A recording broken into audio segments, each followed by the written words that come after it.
Savoir gérer son énergie quand on est prof, c'est super important si on veut pas finir complètement épuisé dès le premier trimestre.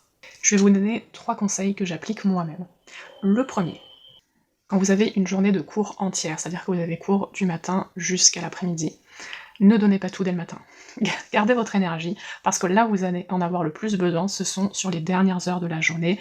Les élèves sont fatigués, ils sont agités, ils sont survoltés, ils ont envie de bavarder, ils ont envie de partir, et c'est là que vous allez avoir besoin de toute votre énergie pour les canaliser et pour maintenir leur attention.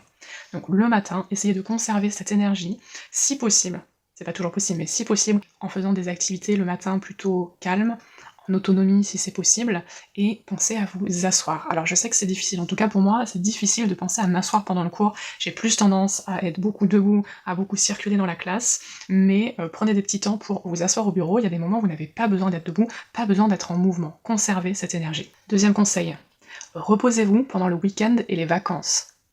Je sais, ça paraît dingue. Première chose, coupez les notifications de l'application École Directe ou peu importe le logiciel, enlevez le lien entre la messagerie École Directe et votre boîte mail personnelle. Et ça, c'est pour toute l'année. Consultez ces mails professionnels, c'est réservé au temps sur lequel vous travaillez.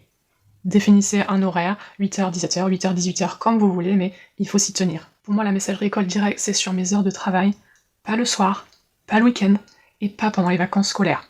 Éventuellement à la toute fin des vacances, avant de reprendre, pour voir s'il y a une information que j'ai besoin d'avoir, mais pas le reste des vacances. Troisième chose, ayez des temps dédiés pour le travail chez vous, le week-end et pendant les vacances scolaires. Alors, personnellement, après des années d'expérience et une sacrée organisation, j'ai réussi à faire en sorte de ne pas avoir de travail le week-end, ou alors c'est très rare. En revanche, sur les vacances scolaires, c'est plus compliqué. Donc à chaque fois, je décide. Par exemple, je ne travaille pas pendant la première semaine, je travaillerai sur la deuxième semaine. Ou alors, je travaille le lundi, mardi de la première semaine, et je travaillerai le jeudi, vendredi de la dernière semaine.